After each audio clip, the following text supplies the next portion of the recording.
Great. It's different. You'll like it. Thank you. You'll enjoy that. So it's 6 a.m. in San Diego, so I had to start a Facebook Live. Hi, guys.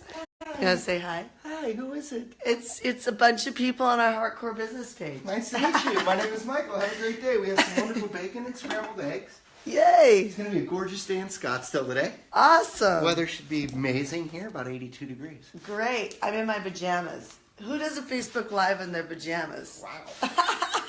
That's kind of nice. It is, right? Gratuities included. Okay, great. Awesome. Well, we'll give you a little bit more. Well, I hope you have a great day today. Do you have business or pleasure? What is it? I am. I'm here for PartnerCon for Infusionsoft. Oh, very nice. Enjoy your day then. Thank you so much. Try to enjoy some of the weather, though. I will. Have a great morning. Bye. Bye. I'll stop by later and clean up. Okay. If you don't want me in the room, simply set it outside or right here by the door. Great. Thank you. Have a great day. It was a pleasure meeting you. Bye. Bye-bye. Good morning, you guys. Look at all these healthy people out here. They're all out there. I think they just finished yoga. I'm feeling a little guilty. I won't lie. I'm sitting here. I'm literally in my pajamas. So it's like 7 a.m. here in Arizona. And it is an amazing morning. So I'm going to have this is the weirdest shake ever. Okay, so this is sweet potato, spinach, chia. I don't even know what else is in this. Let's just try it out and see if it's any good, okay? It's very good. I never would have thought sweet potato would be good in a shake, but it is. Good morning, Melanie from Barbados. How are you, honey? Hi, Jean Bills. Love you. Holding down the fort back there. All right, so this is the first time I think I've done a Facebook Live in a hotel a few days ago in a bathroom, and today I'm doing it in my pajamas because I'm all into Christmas. See, I'm like I was wearing Rudolph pajamas yesterday. My poor husband, God bless him. But there's a couple things I want to talk to you about. The main theme for this morning's Coffee with Shanda is this conversation around self-doubt, and how self-doubt, like, absolutely, it in my opinion, it does three really important things to your life that you don't want to leave to accident. So, for instance, there's like a camera guy walking. Hi, how are you? It absolutely sabotages your results. When you second guess yourself and you debate on what should I do? Should I wear that outfit? Should I not wear that outfit? Should I speak at that event? Should I not speak at that event? Should I go to the store? Should I work out? Should I not work out? So when you second guess yourself, you miss really great opportunities in life. I mean, have you ever thought, like, I should go work out and you don't? I almost had that yesterday.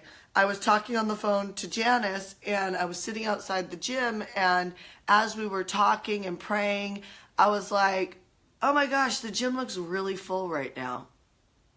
I don't know if I really feel like going in the gym. It looks really full right now.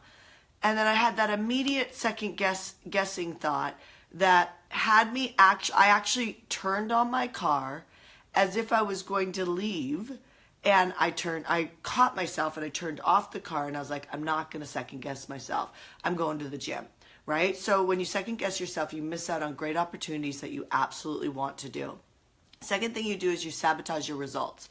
Like when you are not all in on something and you don't 100% go after it, you sabotage your results. So here's a great example. So I'm here at PartnerCon. This is kind of a vulnerable moment right now. I have my regular presentation that I do pretty much at most. I tweak it for different events, but it's pretty much the same presentation because I'm taking a stand for the same thing everywhere I go. That's an aha moment for people who are like mixing it up, randomly coming up with new content all the time.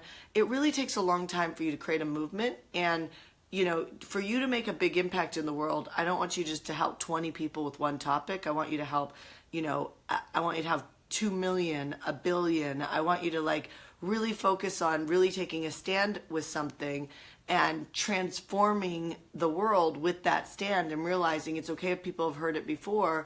It's important for you to get it out to as many people as possible so you can make as big a difference as you can. Does that make sense?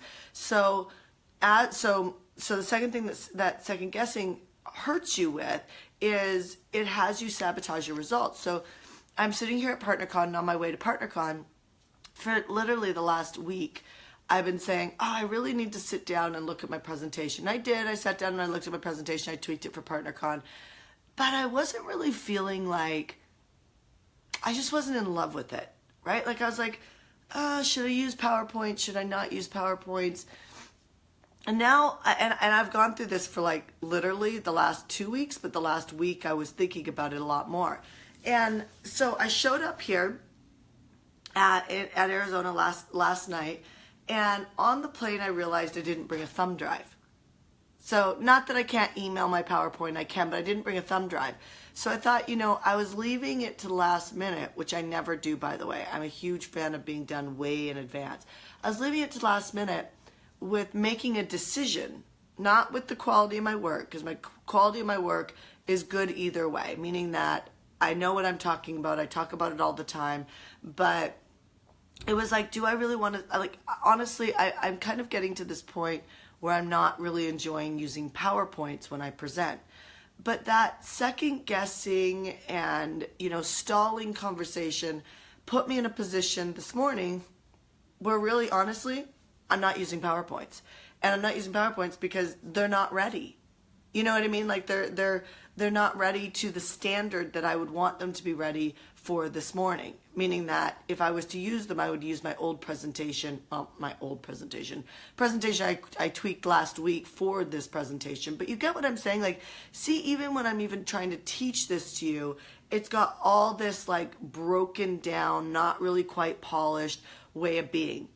So I want to invite you to look at the areas that you're second guessing.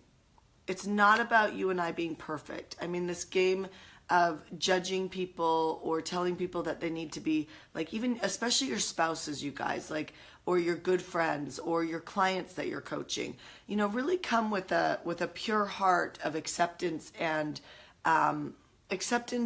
empathy to realize that every single human on this planet feels these feelings.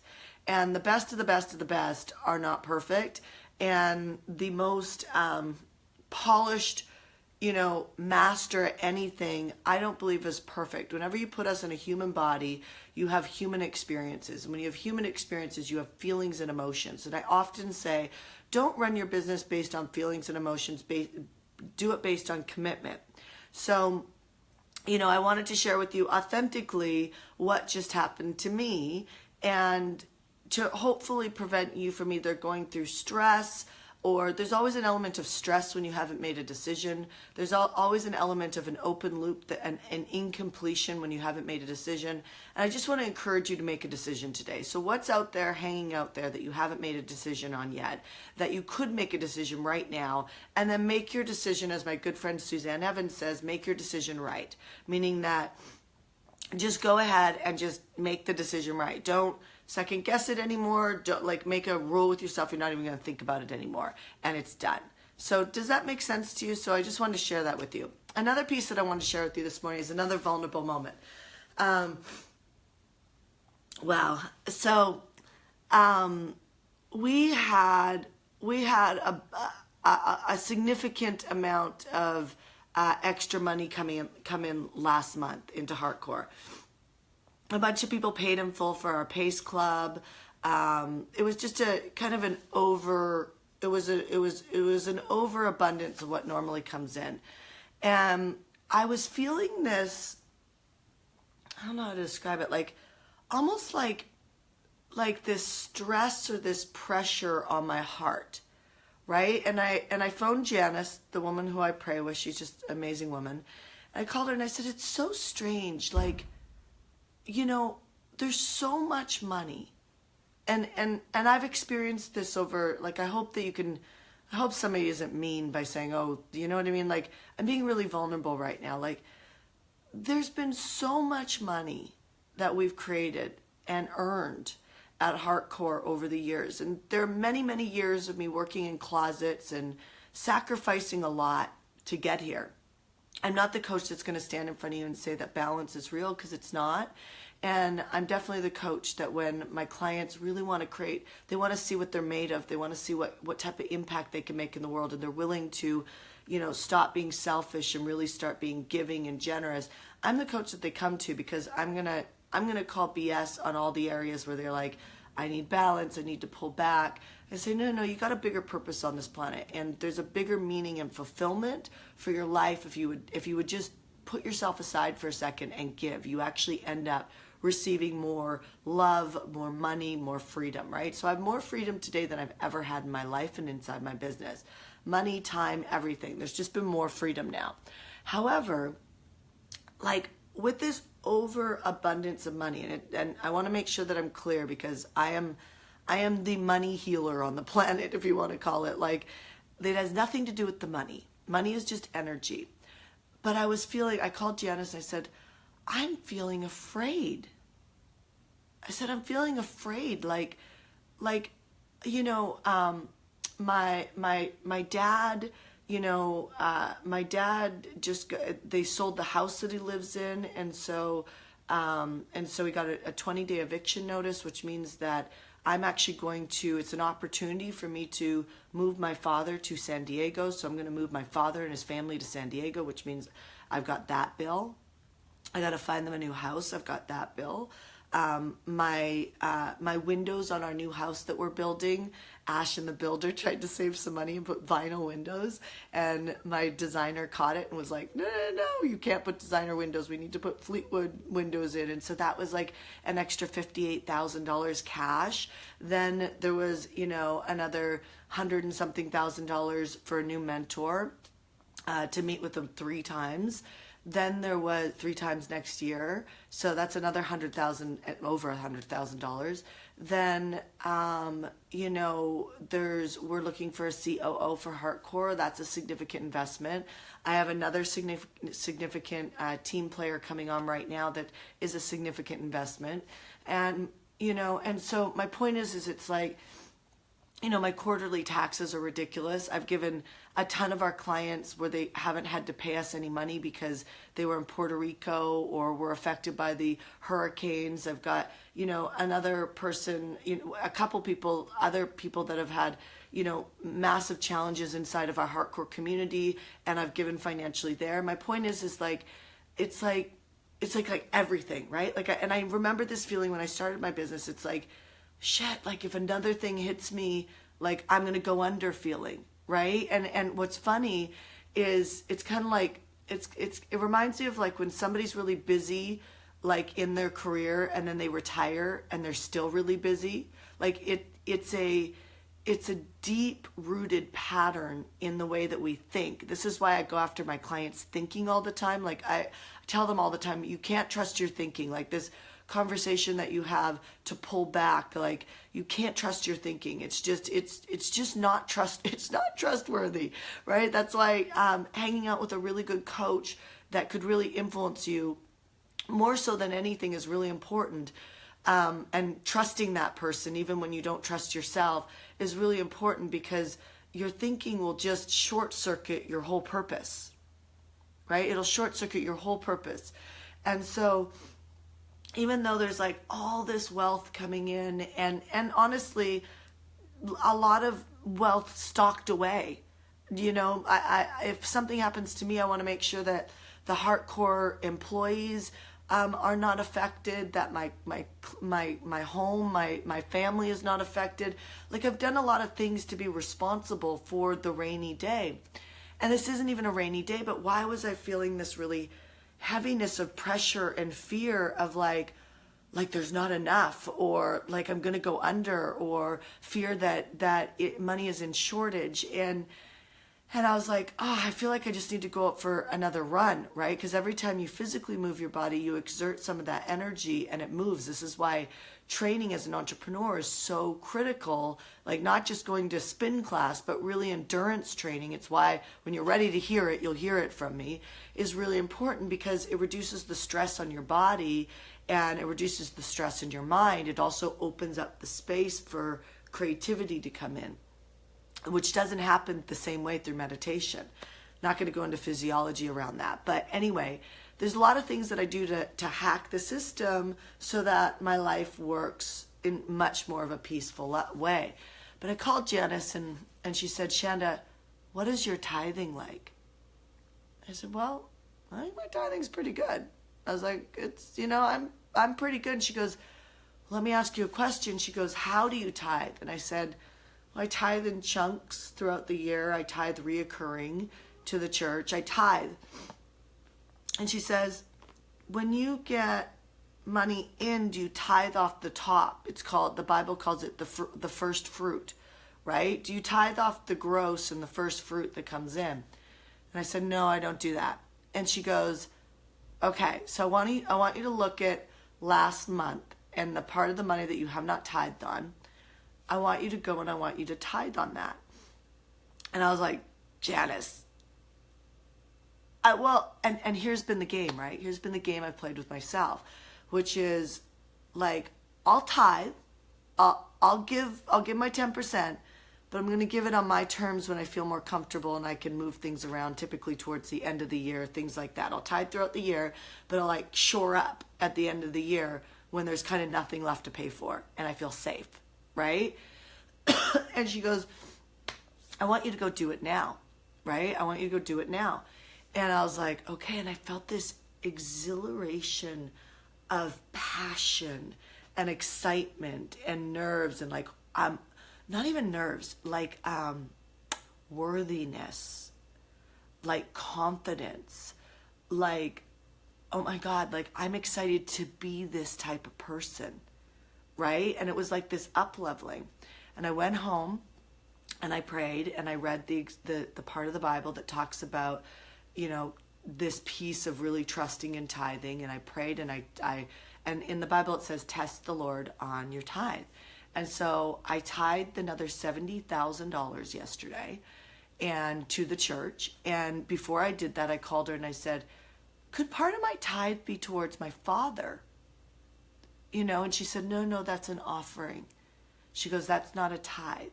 The tithe is where you tithe to the church and you think that this money, this is like taxes. It's already God's money. It's like if you and I were in a partnership and we built a business together, there's your part and there's my part. And my part gets delivered immediately when the money comes in, not like I can't say, let me take part of your part and give it over here to somebody else because it's still me giving that, like that. It's the thinking, right? The thinking messes it up. So I haven't even told my husband this. He has no idea. He'd probably fall over. My husband doesn't even know that I did this last night. In fact, he came home when I was in the middle of the tithe and I asked him to give me a moment by myself so that I could tithe. And so, I share this with you because the heaviness is gone. I don't have any more heaviness. The worry is gone. It just kind of unchained and unleashed me to a new level of freedom, a new level of trust. And I just wanted to share this with you because, obviously my church goes out and they help the homeless and they help feed the hungry and they help do all of these things, but they're working towards, their job is working towards turning people to God, right? Like helping them. And so that's what the tithe is all about, right? And so I just wanted to share this with you. I don't know why I wanted to share it with you, but I think that like the energy or the stress of money, a lot of times people make it about the money, when a lot of times you're really still second guessing your decisions on what you're doing, which is causing you to slow down your growth, right? And you're serving money versus serving people and serving the human race. And I'm going to invite you to give past where you're comfortable. I'm going to invite you to look at what did you make last month and what's 10% of that, and go and pay it forward to the church or to, if you don't have a church, I'll tell you, if you're spiritual and you have this conversation, you're spiritual, not religious, a great church is a non-denominational Christian church.